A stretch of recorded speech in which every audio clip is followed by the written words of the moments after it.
All right, well, if you want, I have downloaded a Linux. I have not downloaded the Mac version, so you'd have to go download that yourself. I have a Windows version and a Linux version on here if anyone wants it, but... Would the Mac, would it run on the BSD Linux? Uh, Mac? No? You should get the precompiled Mac binary. Probably won't be good. Yeah, slightly different architectures and all that good stuff. So, I guess, should I get started then? All right, so lecture number 2. So today is not going to be a talk like yesterday. It's going to be a lot more free form, mainly because it's just about how to explore in Sage and, figure out if Sage has what you want and how to use it if it is there, and any other features that might be useful. So feel free to, after, it'll be, okay, I'm going to do 2 basic modules. First, the first one will be permutations. The second one will be matrices and vectors and vector spaces. And then after that, we can do whatever you guys want to do. I expect there to be like maybe 15, 20 minutes left. So that point, I guess I'll talk a little bit first about Sage's architecture internally. So in mathematics, we have a set of objects, and we call this in Sage a parent. And so I'm just going to create the set of all permutations, like so. And I can iterate over them, but this will be quite impossible because, well, there's an infinite number of permutations of all things. So if I try and do that in Sage, it complains, as it rightly should. So now I'll create permutations of size 4. But that does have an iterator, right? It does, but it's an infinite one. I'm trying, well, go ahead. For A in this, we print A, and you'll see it actually runs it. Yeah, I mean, you could do like 4x and px, but this would create an infinite list, and I'm not sure how the notebook would handle this. In terminal, you'd have to explicitly kill it because you realize that this is going on forever. But I'm trying to think, because I've recently made like a huge change to how permutations is done. If you try and run this command, I believe it might actually try and build all permutations. So, I wouldn't recommend it, at least until a later version of Sage, or you go download my changes. So, anyways, where was I? Oh, yes. So, permutations of the set 1, 2, 3, 4. Here, I can list them all. There's all of them. You're free to check. But, of course, there's 24 of them, as we expect. So, all right, that's a parent. It models a set of objects. And these objects in this set are called elements, as one might expect. So let me get a particular permutation. I'll get the 4th one. It's that guy. And as with other objects that I mentioned on Monday, there's a set of methods on them. And for permutations, there are a lot. So let's pick one. Let's do, say, recoils. So, Finding the order all right, so let's see. No, that does not. So you actually make that an element of your permutation group and then find it. Yes, you have to make it into the permutation group elements, because right now it doesn't know a priori that it lies in a group. It could be it's a permutation of a set. So it's just a common fluid object. Yes. Although it probably should have an element order because that's a natural thing to do. And as I mentioned yesterday, Sage doesn't always have everything in it that might be natural. It's what's convenient for particular It people. could have cycle decomposition. Two cycles right there. Yeah, I can convert it, well, to cycles. We'll look at its documentation here as it pulls it up. You'll notice that it's actually returning it as a list of tuples, not as like cycles as a group element. So it's doing the decomposition, but it's not looking at its particular order. Although from this we can read off what its order should be, but it doesn't have that in there. So, but just to demonstrate, there's a cycle, so this is an element of order 3.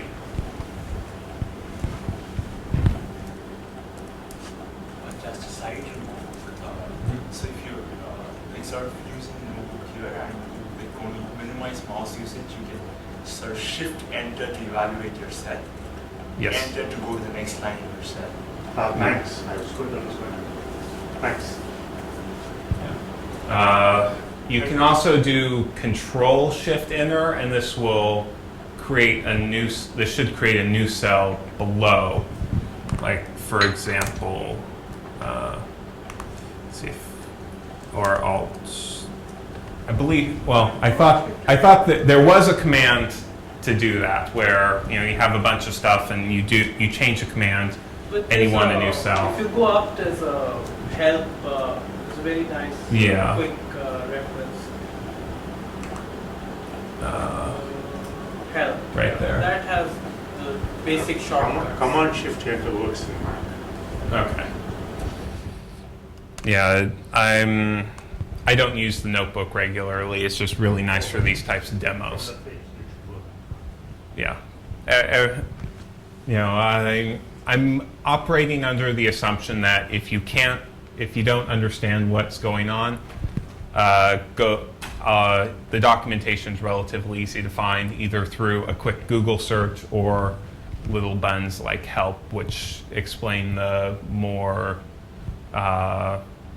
interface type Front page operations. for help has actually a list of key bindings. Okay.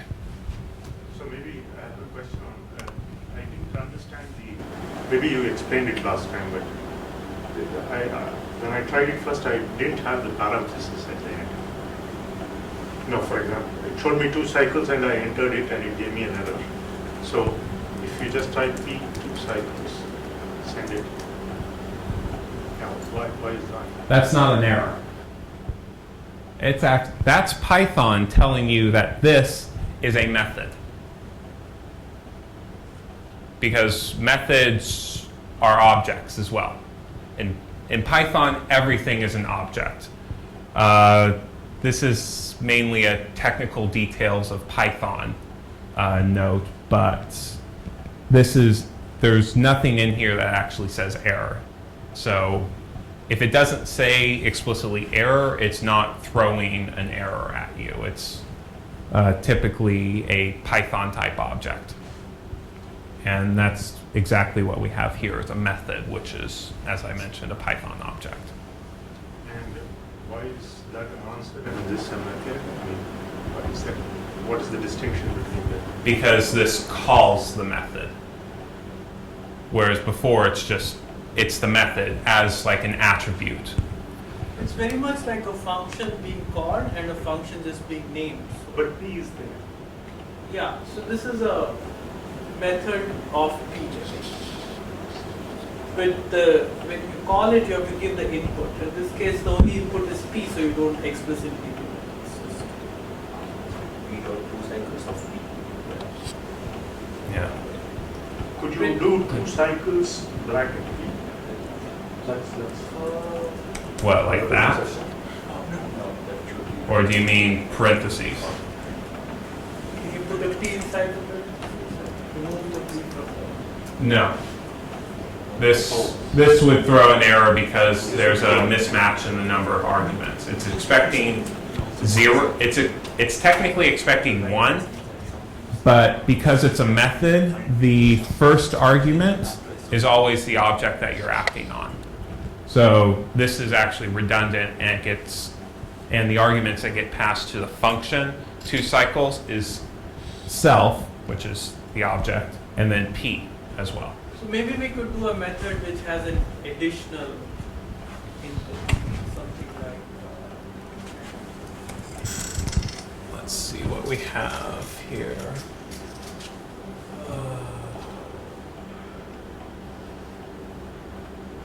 You could actually use this to do the same thing. P to 2 cycles, but with singletons false, so that you don't see the 1 cycles. Yeah, that's right.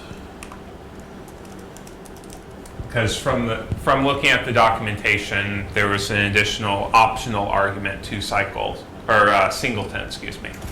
And, I can pass in false, and it avoids the singleton cycles.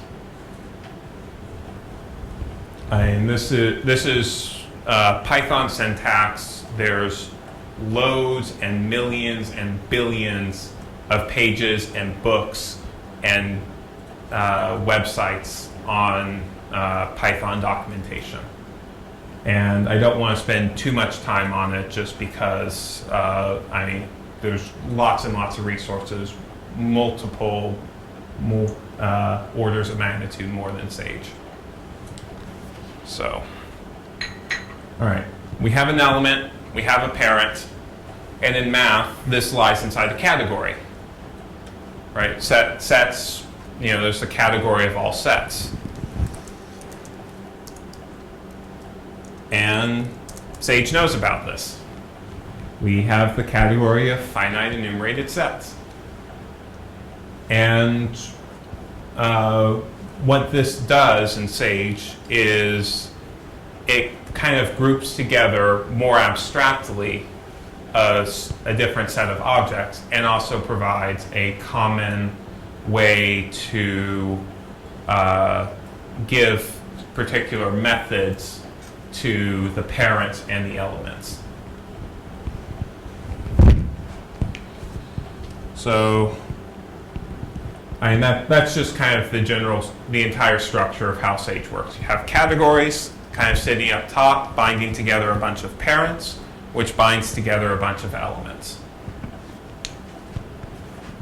And the categories give additional methods to the parents and to the elements, and that's really about it. However, if I want to do, I should say, is there any other questions on permutations before I move on? There's multiple different. I got category of sets rather than finite enumerated sets. Old version. This is what the new version will become. Yeah. Or you can find the version you're running, but just the command version. Just that. Yeah. Not only am I running the latest development version of Sage here, I also have additional changes on top of it. I probably should be running the 5.10 for this demo, but Could you please evaluate that P.2 cycles once again? this, Yes. Okay. Why is there a comma after 1? That's just as I mentioned yesterday, this is a caveat of Python because this is a tuple, and tuples of length 1 is just parentheses with an object inside, but Python doesn't know how to tell the difference between that if you mean it as a tuple or if you just mean parentheses, do this operation first, and in this case it would be trivial. I mean, this is a interpreter level problem that has a lot of technical issues going on with it. It's a big can of worms. It's just a caveat of Python.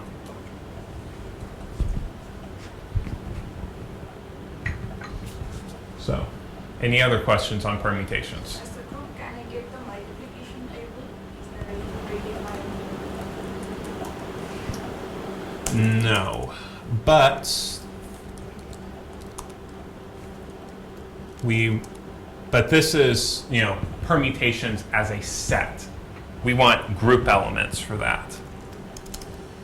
So we have permutation group of, say, the elements 0 through 4.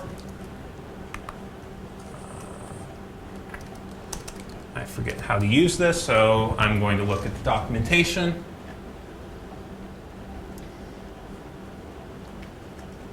So permutation group, let's say, generated by the cycles 1, 2, 2, 3, and 3, 4.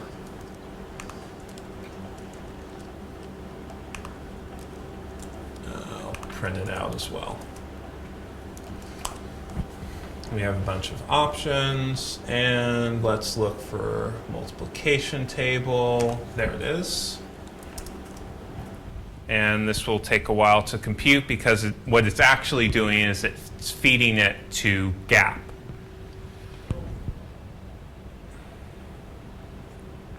And there's the multiplication table. There's 24 elements. Or wait, let's see. Generated by 3 permutations, S4, 4 factorial is 24, right? Yeah. Into X is good. Yes. Because there's 26 letters in the Roman alphabet, minus Y and Z. And you can see, and if you really stare hard and think and plot and figure it out, this should be the multiplication table for S4. What is that? Which letter is A. Well, yeah, you can tell that it's A because it's doing nothing here and then nothing over there.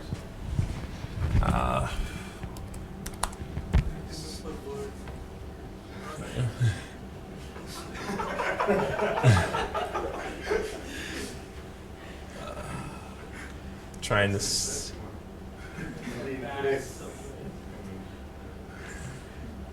I don't see. There should be a way to map like to permutation.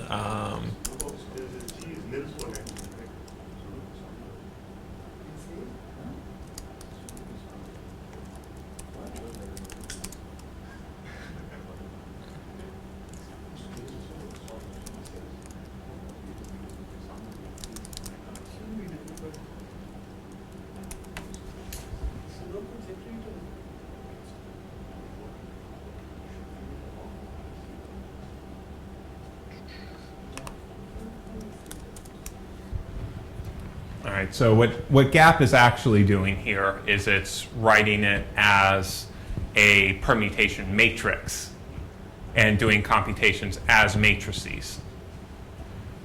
And so, I mean, you can see that the 0th element in this list corresponds to that, and you can like iterate over the entire group and convert each of them to a matrix. And then from there, you can work some magic to convert it to an honest permutation. What was that? like if you are giving 0 its identity, so is there a standard way of it solving the group element like some? This is done entirely in GAP, and it's whatever GAP's conventions are. So it probably starts with the generators in some given order, being like BCD. A corresponds to the identity, and then B is some 2 cycle, but C is as well, but D is not. And you can reorder your generators too. Yeah. It's whatever Gap wants to do. You can see Gap's doing it decreasingly here. But, like I said, Gap has its conventions, and we just kind of follow along with it.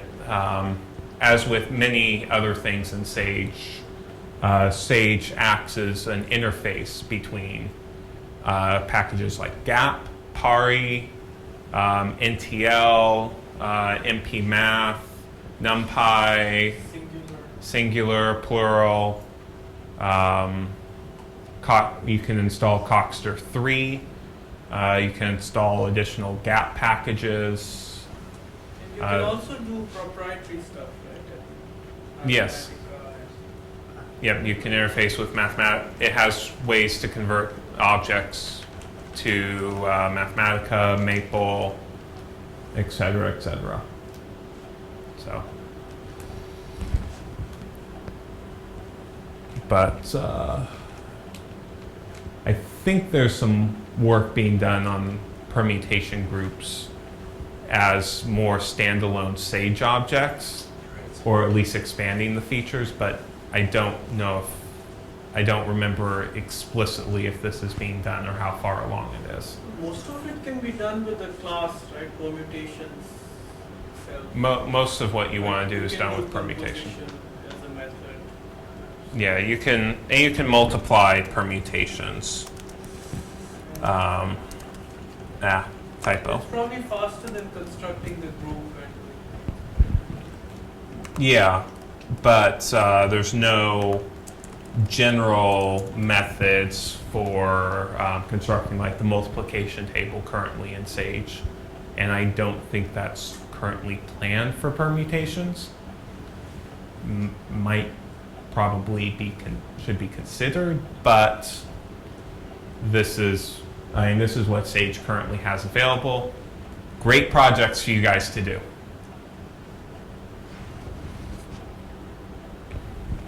So, any other questions on permutations? All right. So, vector spaces. Well, we have our basic rings available, like the rationals, the integers, and the real numbers, and the complex numbers. But you'll notice that for the reals and the complexes, there's a certain amount of precision that's implemented for them. Because for reals, you can, in principle, need an infinite number of decimal expansions. But because, sadly, machines are finite in memory, we have to truncate it somewhere, and the default is 53 bits of precision. If you need more, you can add more bits like so. But I'm not going to get too deep into this. Because really what I want to do is I want to create a vector space of the rational numbers of dimension 3, for example. I'll call this V. And what can I do with it? I can do all these fun things. Let's get a subspace, call it S, spanned by the vectors 1, 5, 2, and -1, 2, 1/2. And there we go. So this is my subspace. It has a basis, but this basis lies up in this ambient space. It has to know about that. And you can do fun things like I'll call it S1 and S2 are the basis elements. And I can look at the parent, and of course it's my subspace. Now, what if I take a vector in V, which I will create like so. Oops, that's not what I want, lowercase v. So here's my vector. Does anyone think this will work? Yes, no, maybe? What? No, V is a vector, it should work. But S1 is a basis vector in the subspace. It doesn't technically lie in V. So how would it, because I mean these are in principle different vector spaces. There's an embedding from S to V, but in principle they're different. But it would be a nice feature if it worked, because Sage does know that it's a subspace vector. Yes, and so it actually will work. But what do you think? Let me call that W for simplicity here. W would be the big spaces. Yes. Exactly. And so this is a feature of Sage called coercion. It takes two elements and it finds a common parent object for both those elements and does whatever operation in that common parent object. So for S and V, the common parent is V. So it lifts S1, this S1 up to V, up to capital V, and then does the addition there. So is it, how does it work? So you have two elements, does it just look at the sort of family tree, so to speak? In Sage, you have these natural morphisms, which these coercion morphisms between different parents. And what it does is this builds out some graph, and it looks through this graph for some way to connect the two up, whether it like goes up to a common join, if you want to think of it in more of a poset type way, which I'm not saying it is, because there can and will be cycles occurring. But as long as it can find in this directed graph a common element that both of these map to, it will do that map. It should do that map and then apply these sequences of morphisms to the elements and do the operation there. But if you want to be unambiguous, you should do it yourself, right? Yes, if you explicitly know how to convert between them, you should do the conversion and then go on through. So we would say capital V parentheses S1? Yes. But be warned, there's potentially a coercion going on before the conversion. Conversion and coercion are different types of operations in Sage. Coercion is more implicit. Conversion is something that's explicitly told, typed in and programmed into Sage. Coercions are explicitly programmed, but they're used more implicitly as searching through this graph that I was talking about. That's the only difference between a conversion.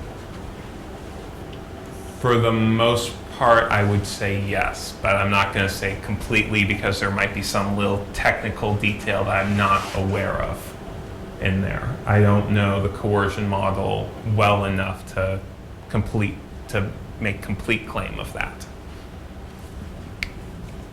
So, what about scaling though? So, we made V a vector space over the rationals. Now let me create a real number 3 and multiply by that vector V, and it works. But it coerces it, this vector V, up into R cubed, rather, because That's the natural coercion, because 3 is a real number because of the finite precision. Sage doesn't know that this is actually a rational number.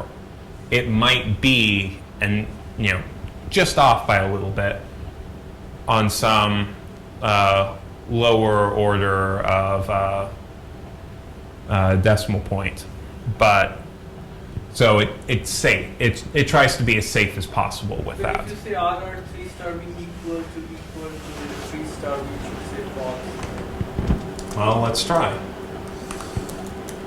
What does that star mean then? Multiply.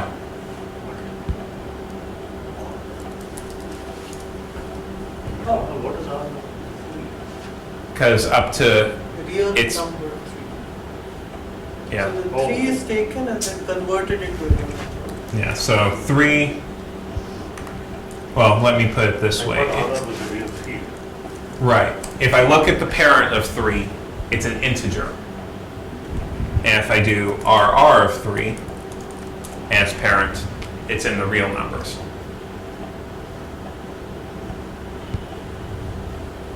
The precision is set to 53 bits. Yes.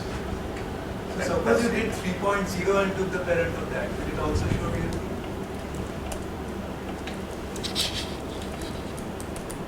I'm just going to be safe and put,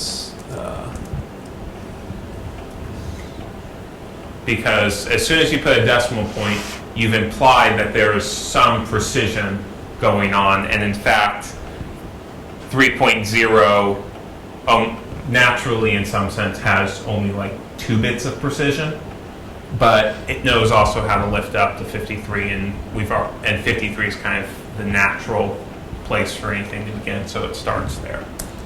But if I do something like this, it automatically adds precision as necessary.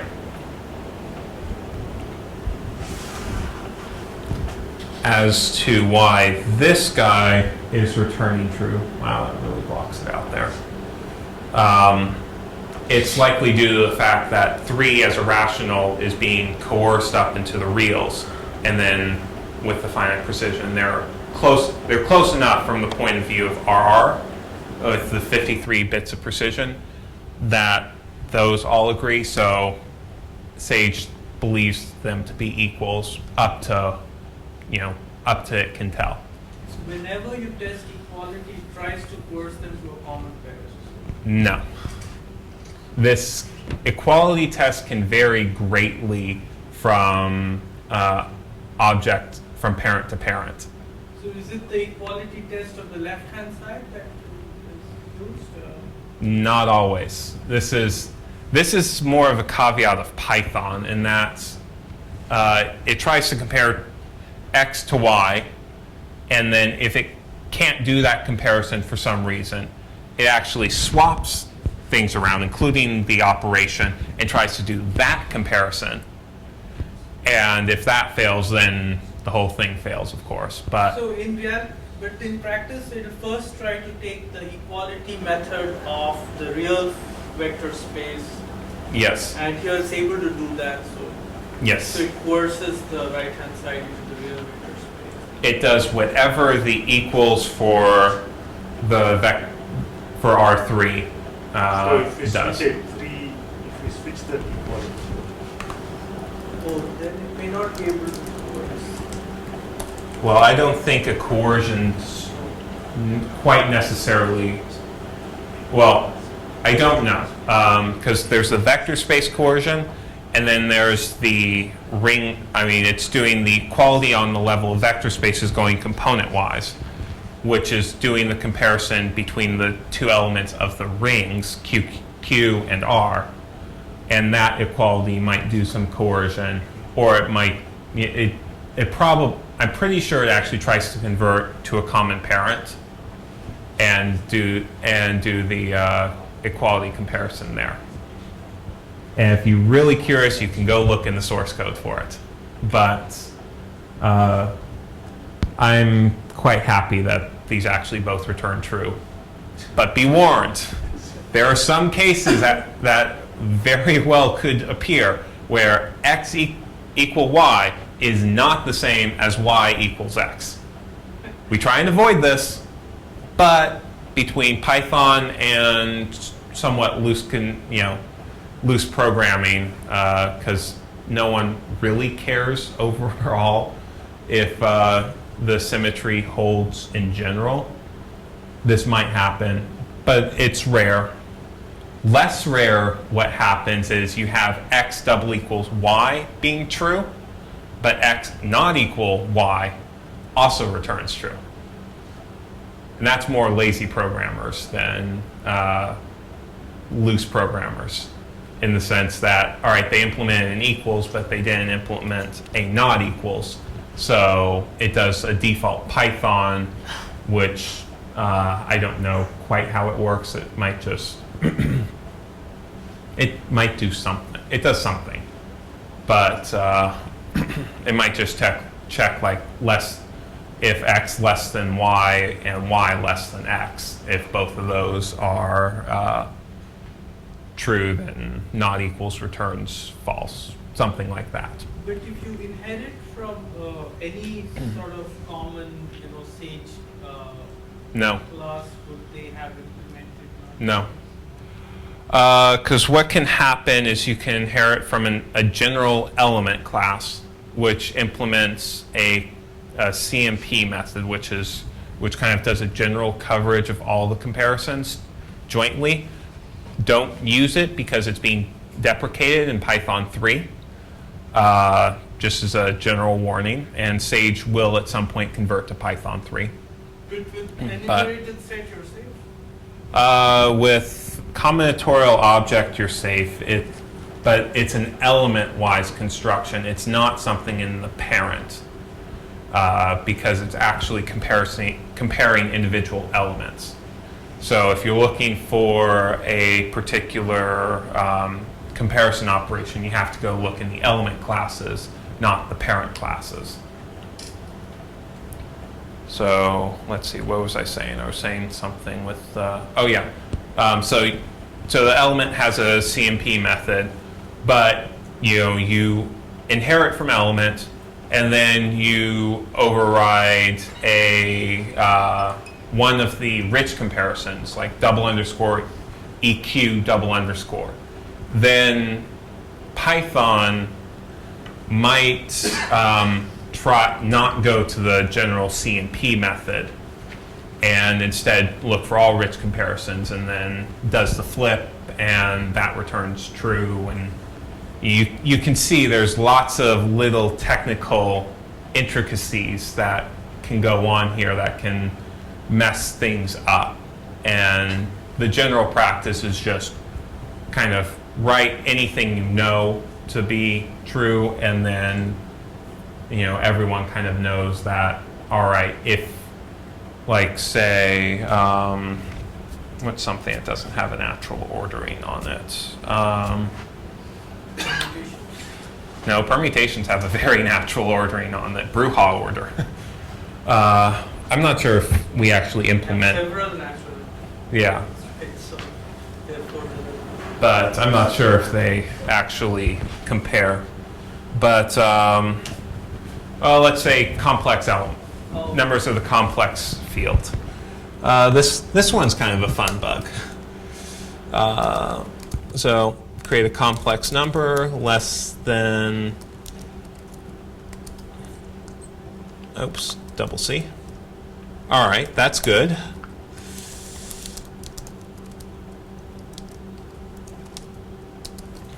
That's not.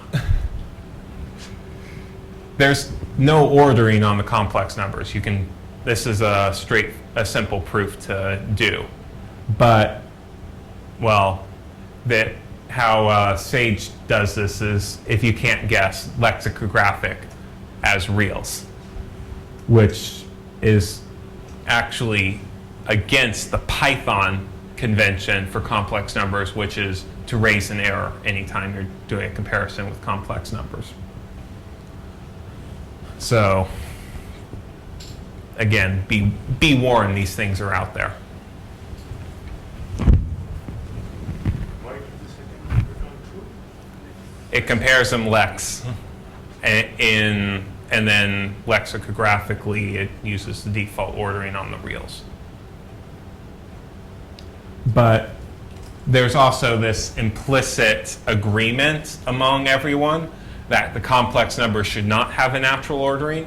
So you should never expect two complex numbers when you're doing a less than or a greater than comparison.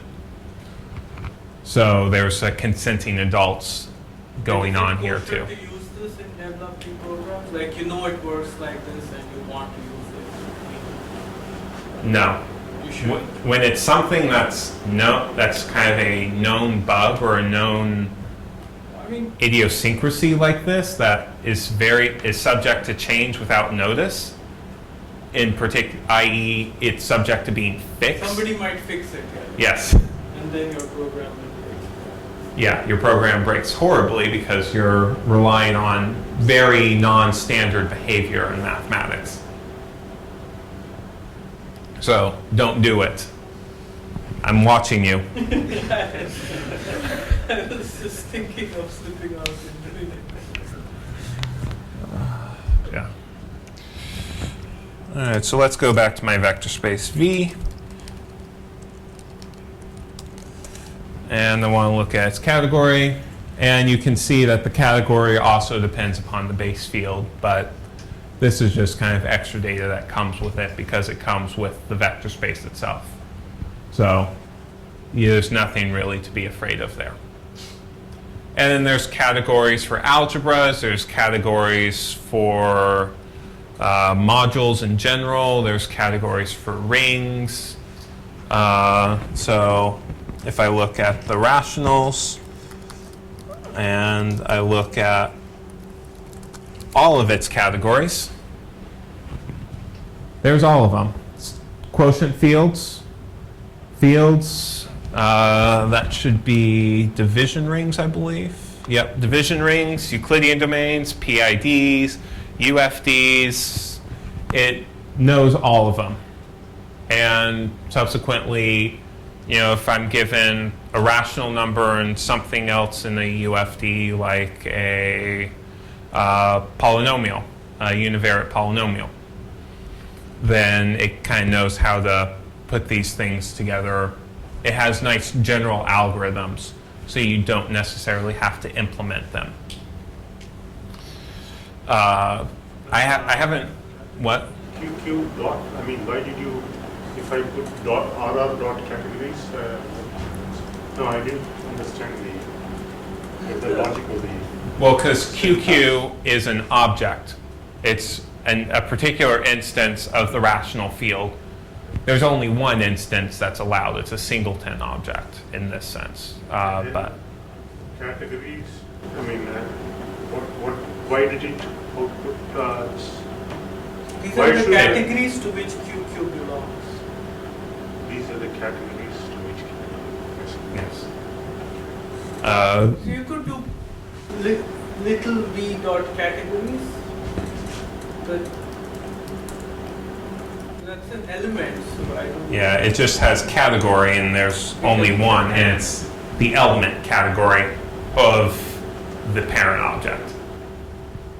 Which is, it's kind of a stupid little category, but it still technically belongs to a category.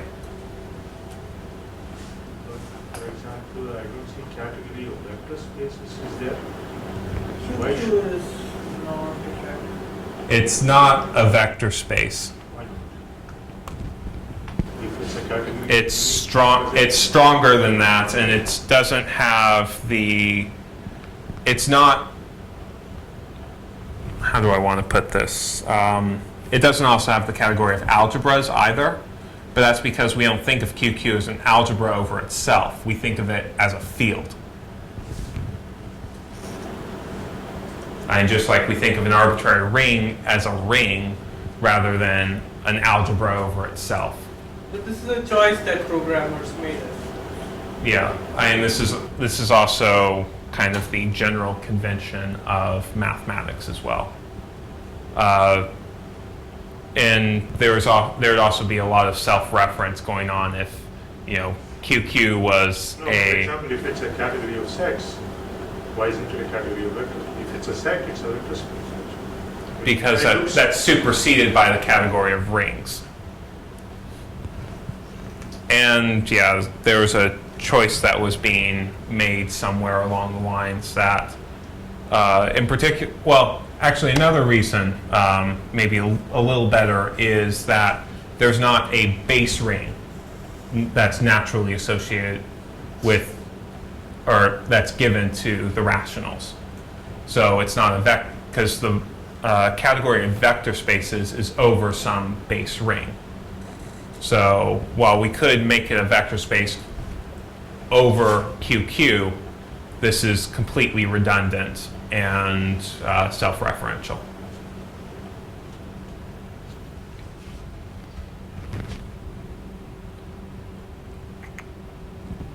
So let's see, what else?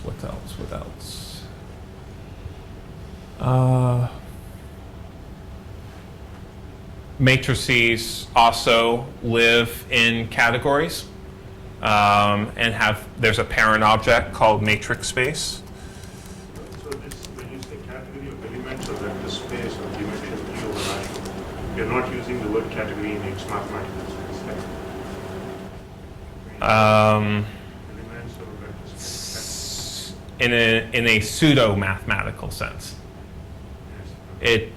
It mostly is, but not completely. I mean, you can find little, you can find parts of it that where it doesn't behave like a natural, honest mathematical category, but it's supposed to model it in general. In particular, you know, a category, elements of a category should have X property and have morphisms between different elements or between different parents in the category. And these morphisms can correspond to coercion type things. Not quite, but. What are the methods that a category should have? Look at the examples. Mainly categories are just kind of shells that provide additional methods to parents and elements and it does so through two nested classes. So classes within classes, and they're called parent methods and element methods. If you go to any of the category files and open it up, you'll see the general structure for them. But to demonstrate how categories are a bit better than just saying, defining abstract classes, I'm going to create a matrix space of 3 by 2 matrices over the rationals. And I'm going to look at its category. Its category of vector spaces.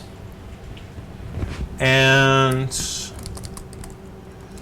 now if I create the matrix space of 3 by 3 matrices,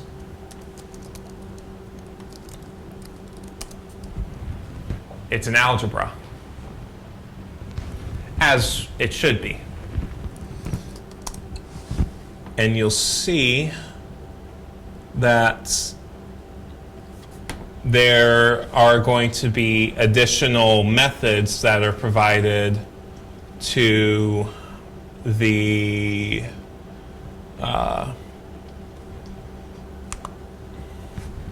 to this object. So the algebra can do quotient rings, but the matrix space does not. There's no tab completion for quotient. So if you're trying to do this in a just with classes, you wouldn't be able to do this. So to look at the actual class that's being handled, come on, there we go.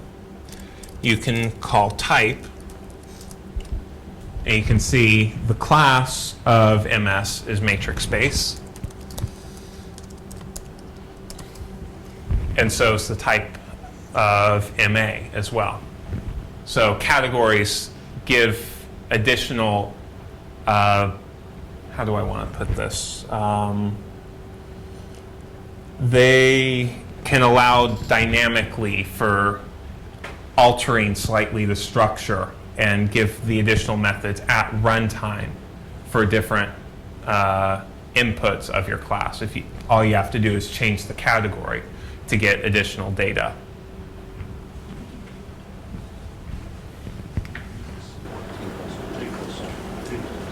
So that's So do all elements in the same category have the same class? not necessary. No, general they do not. I'll get to the finite fields in a second. So let me do category permutations is finite enumerated sets. I'll look at the compositions of 3. Look at its category, finite enumerated sets. But they have different classes. They have different types. As you would actually kind of hope for. Because otherwise it would be very inflexible. So finite fields. Finite field over 5. Nice and simple. You can do more number fields. So let's go over finite. So finite field is 25 elements, but I need to provide a generator to it because fields q to the p where, q equals p to the n for n not equals to 1, you have to realize as a quotient by a particular characteristic polynomial. That's characteristic. And then I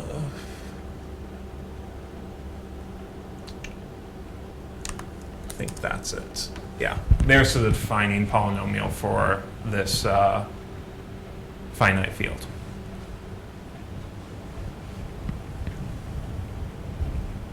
And you can do number fields? Yes, you can do number fields in the same sort of way. You have number field. 17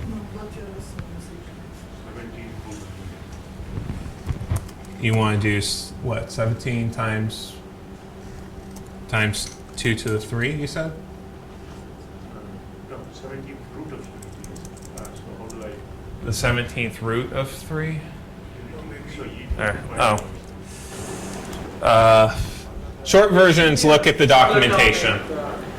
What are the roots of unity in an extension field? Quit asking me math questions. Even you can get sometimes in Mathematica, like Okay, number field as the defining polynomial. Okay. Yeah. That's good. You're stretching the limits of what I remember from my field extensions and number theory here, okay? I just mentioned. So there may be a cyclotomic field on And it. then what? There is cyclotomic fields. There's the universal cyclotomic field too, which contains all roots of unity. In the Zermbach basis, I think it's called. That was a big patch that went through Sage about 6 months ago. So that's relatively new. So if you have old versions of Sage, you will not find half the stuff typically that you want it to. The notebook server usually runs something somewhat. It usually runs the latest stable release. So I full factor. Suppose I want to. So.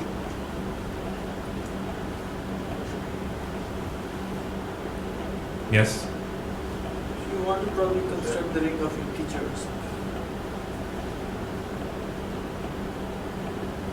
How do I, attach it to the unity? So you need to say ZZ dot extension, I believe is what you're after. so you give the polynomial x to the 17 minus 1. Well, maybe you need to give the cyclotomic. So for that you need to So That's divide. there. You say cyclotomic polynomial d. yeah, so here, let me see if I can do an example real quick. So create a polynomial ring in Z, and I extend Z by x squared plus 1.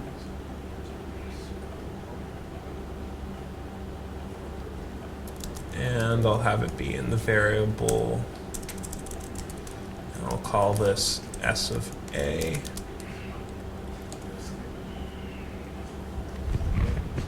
So if you called it x, it would override the other x. Right? Yes. Yeah, because there's my x, but if I do it in A, this is 0, because 3a cubed is equal to a squared with a, wait, A cubed is equal to ax. it's equal to, should be equal to minus a. And it somehow is evaluating that at 0, so we may have found a bug. No, it's a valid. A squared. Well, yeah, so we may have found a bug. Sage has bugs.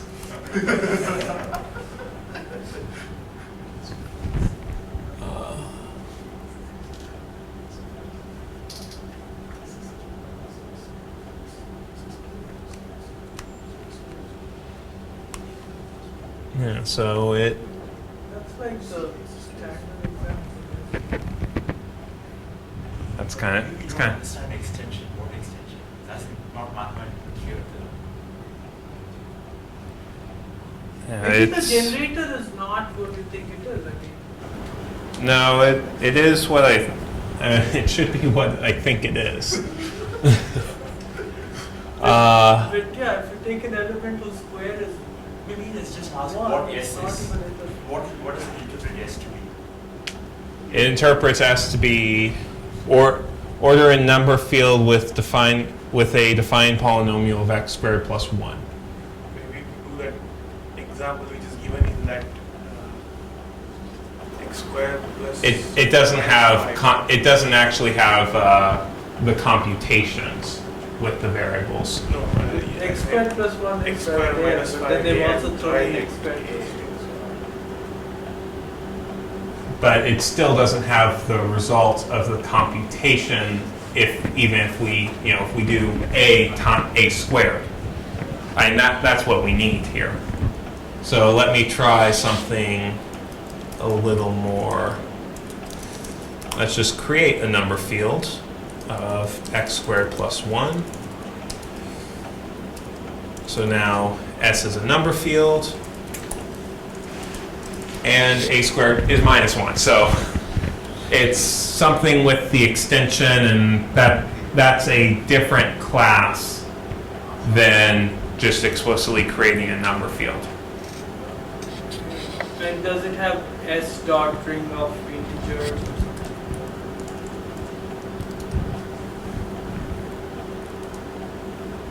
So that's a safer way to create it. Oh, I'm not sure if that's the same. Type of S. And what is the type of the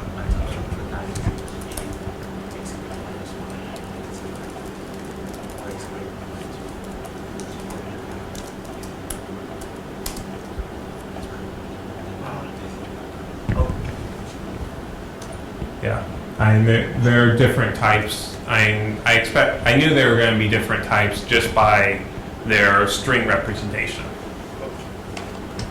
Because generally things that have a different string representation formatting are different types. 95 to 99% of the time.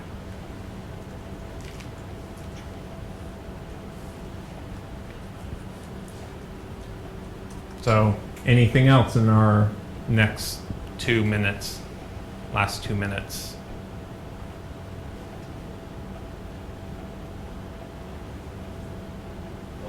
What is this sparse matrix? So, the difference between sparse and dense is how it's stored. Sparse things are stored as dictionaries. Dense things are stored as lists.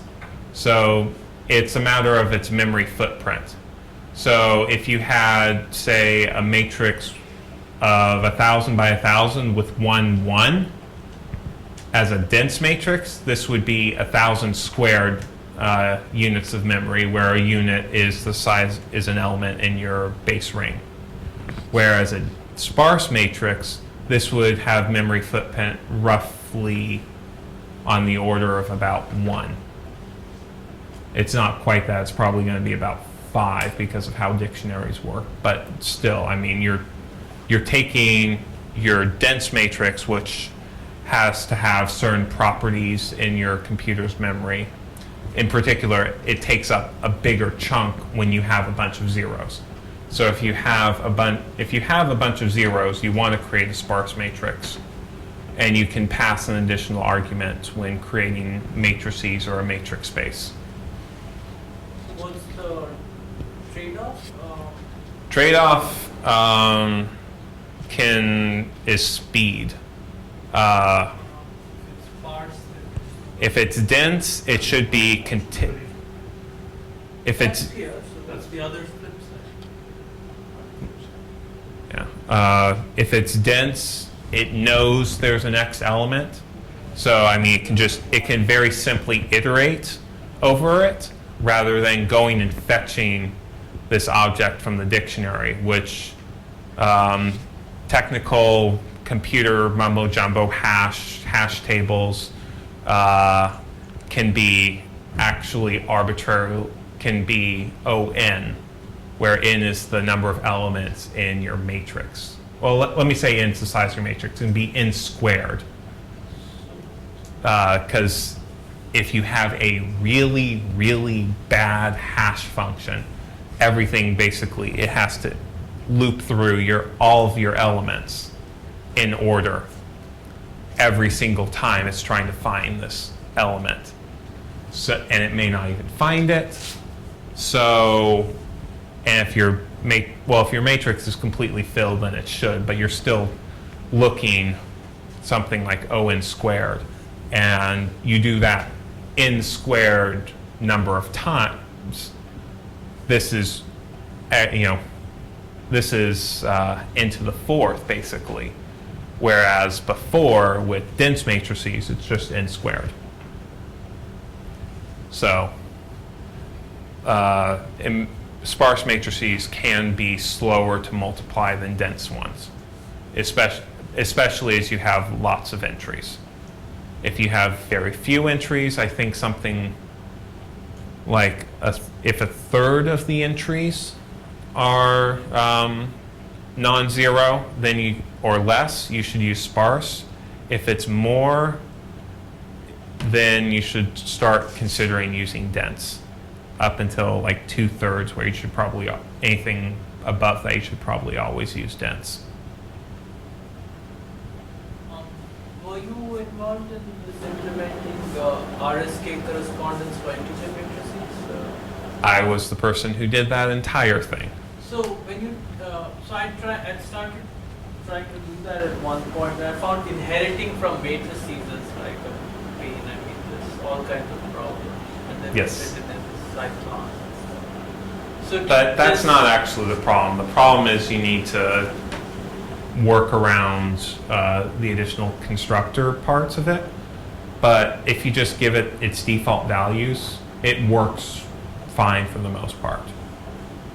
But I haven't really touched integer matrices in and of themselves. I created a general purpose RSK function that can take anything that looks like an integer matrix and then feed it off. So it's not a matrix, it's a list of lists or something. Yeah. I believe this should work. But there's also a class called integer matrix, which I think Nicola or somebody created. Yeah. Which didn't even have a constructor at some point. So has that been, huh? Saliola, okay. Oh, it was one of Franco's things. Yeah. I don't know what's been worked on, that needs to be seriously. No one. I don't think anyone's touched that in years upon years. Conductor was good at those. Is the parent tableau? Yep, this is a pair of semi-standard Young tableau. So those could be integrated perhaps, right? I mean, there's RSK here and then there's. No, RSK has been as a general purpose algorithm that takes integer matrices, permutations, words, and lists that can be thought of as one of these types of objects. So it could take one of Saliola's matrices. In principle, it should be able to.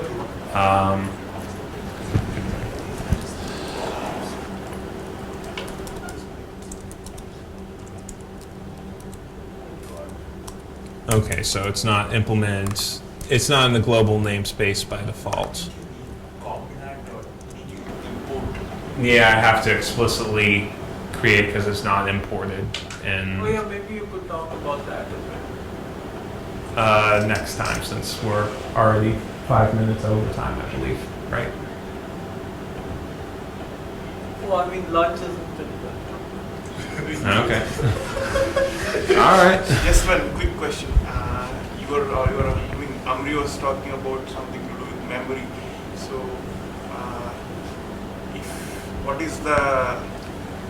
if you are running a program, which Amri was doing it a few weeks ago Yep. before you came. So, what's that particular? What will be the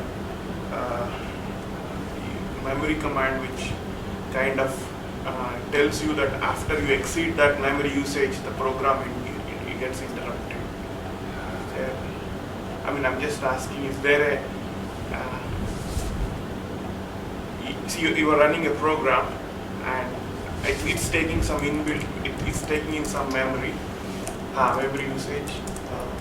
I think that's what you're after, and that you can use that to keep track of how much memory you're using on some scale. I And wonder. availability also, I guess. Just And you Well, can limit it probably or tell it to stop if it exceeds something. That Yeah, it won't you keep can crashing do- visual maps. But if you exceed the amount of given memory, but you have to be careful with that because Python has a garbage collector, which means that as objects are not needed, in particular, there's nothing referencing to them. There's no link from you, the programmer, to this object. It will spontaneously delete them in some determined order, which well, I shouldn't say determined, in some fairly random order. And so your memory usage might be actually higher than what's actually being used because these objects haven't been garbage collected yet. So you might, this is not a fair statistic because as soon as Python starts running up against memory barriers, it goes through garbage collector cycles. And then there's not just the natural garbage collecting cycles, and then there's stuff that's cached within Sage weekly. So in particular, parents. Let's say I create the parent of Permutations 162, but there's no reference to this parent. However, Sage keeps track of permutations of 162 in a cache, so it looks like the same object. It behaves like a singleton.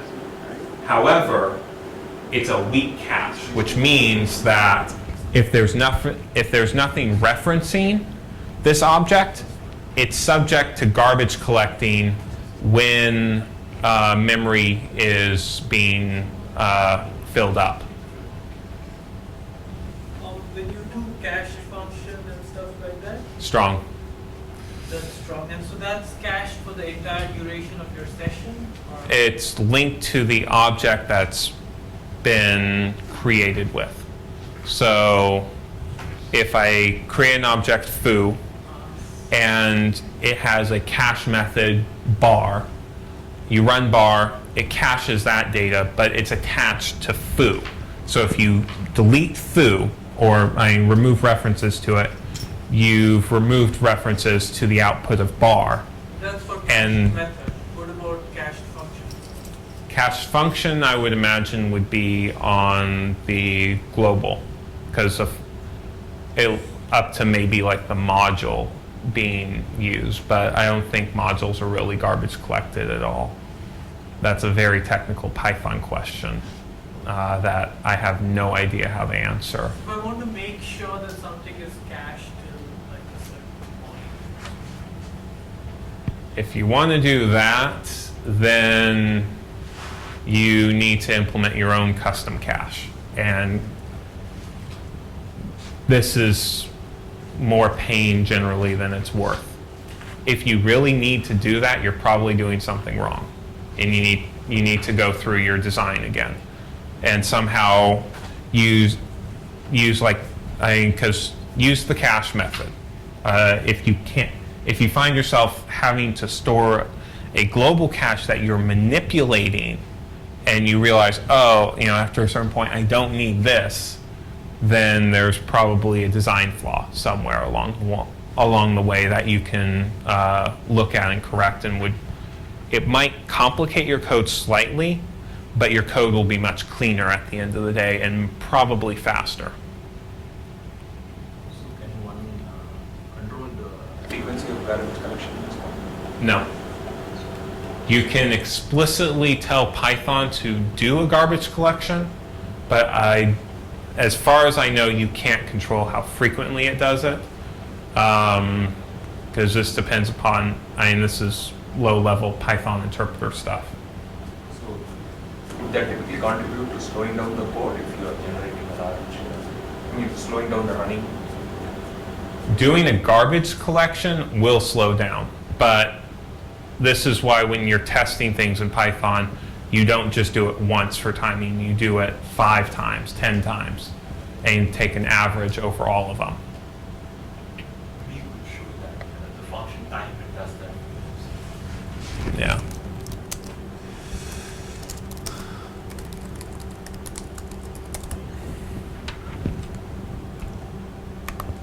Oh crap, it's not working in here. Oh, that's it. I think you have to do it like this. Yeah, there we go. TimeNet is different in the notebook than in the terminal. I'm so used to the terminal, I try and run it as a Python magic function with the % sign in front. But yeah, so what this does is exactly as it runs the command permutations of 5. It's done it in 625 loops, and the fastest of the 3 of them, the fastest 3 average was 17.1 microseconds. And you can get things down in the nanosecond range, like so. But you can see even. 25 loops, it ran it 625 times? Yep. You can see it's taking on average about 500 nanoseconds, or about half a microsecond. So if you want to time a certain block of code, maybe in your notebook, or run a certain block and time it, what do you? You just put it all in a string. But Oh, I see. That's the only thing Define it as a function. yeah, most of the times you want to just define it straight up as a function. What is the code you want to define as a function, say which produces I guess there's this tick and dot. You say tick your function and you say dot.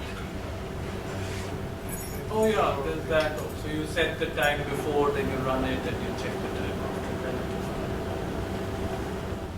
after. I'm not sure what you're saying. Like you could say T equals CPU time, then you run your stuff. Oh, Say yeah. CPU time T, and then it gives you the Yeah, you can do it that way, but why go through the extra hassle and just use time it, which does loops for you automatically too. It does it multiple So what times. happened here? It did 625 loops 3 times. And No, it averaged the best of 3 of them, the best 3 times. It's 25 times. So took you have the a list of best 3. 625 in order where the top elements are the fastest, and it takes the top 3 and just averages them. I believe that's how this works. But basically, this gives you a pretty decent average time for how long it took But it'd be to run your faster than commands. the average time, right? Because it took the 3 fastest to average. Yeah. No, But- instead of 625, But there's a lot. 3 would be much slower. Yeah. But there's a lot of noise. But there's a lot of noise variation when timings with CPUs because it depends upon what else is going on in computer, the order, the threading, the block, the virtual page, the cache, the RAM misses. Lots and lots of things that generate CPU timing noise. Less noise. Okay, it's to eliminate noise. Yes. So if you find your code running, taking very long time to run, there's no low-level optimization like the garbage collection or any of the other things that you can do to make it better. If your code's taking that long to run, it's probably not garbage. It's almost certainly not garbage collection. You're doing some operation way more times than you need. Garbage collection is expensive on the order of nanoseconds and microseconds, but it's not something that's on the order of seconds, and it probably is not being run that often either as it exits out of functions. But are there easy things you can do to speed up? Like, I mean, without improving your code? Is there anything? No.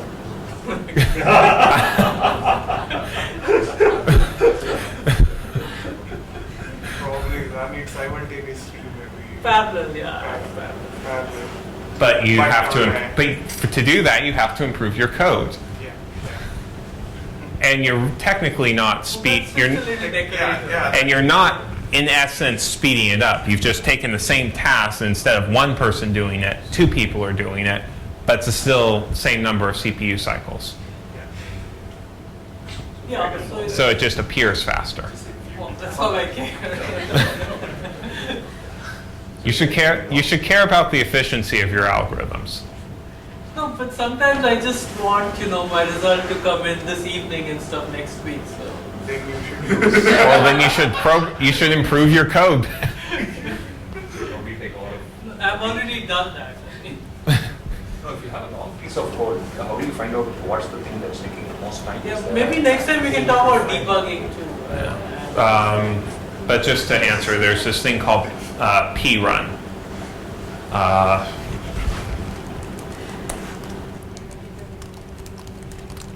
Believe this is how you do it in the notebook.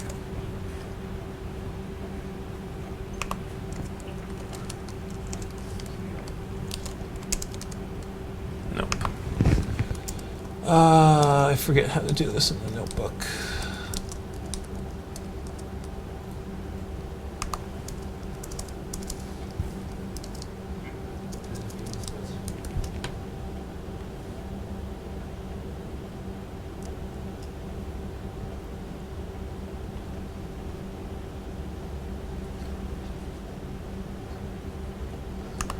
There we go.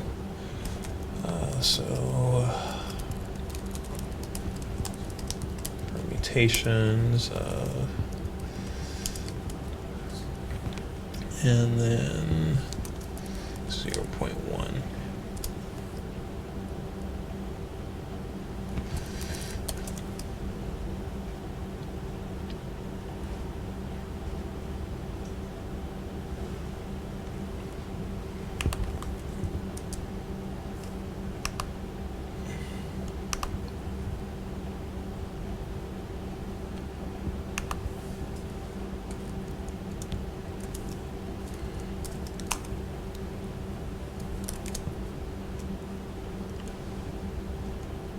I forget how to do it in the notebook.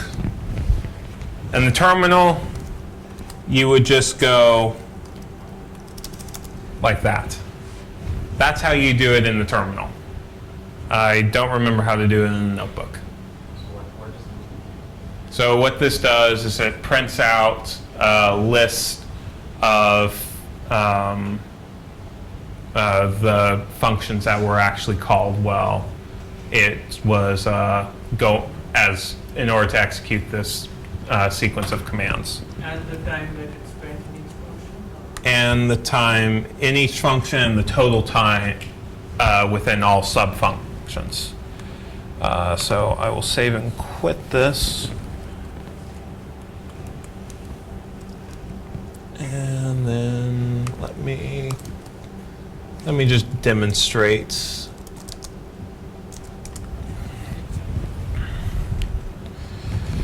Prun in the terminal here. As soon as this loads up, any day now. There's something else called run snake, or run snake run. And this has to be downloaded as an optional independent package to your host computer. And there it can give you a graphical view of what time is being spent in what function.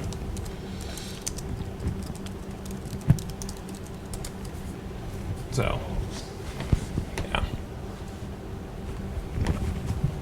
Be warned, though, that prun only looks in Python files. It does not look in Cython or compiled C files that are attached into Sage. So if you find yourself writing some kind of Cython file in the future, and you realize that it's taking a really long time in a particular call to a function with prun, well, it's being looped and manipulated in a Cython file over a long period of time. And unfortunately, prun doesn't know how to go into such a thing. So, this gives you a nice basic profiling tool. And once you do this enough, you can really learn how to go in and see really what's taking time in particular functions and which functions you should optimize and where you should possibly do some caching, things like this.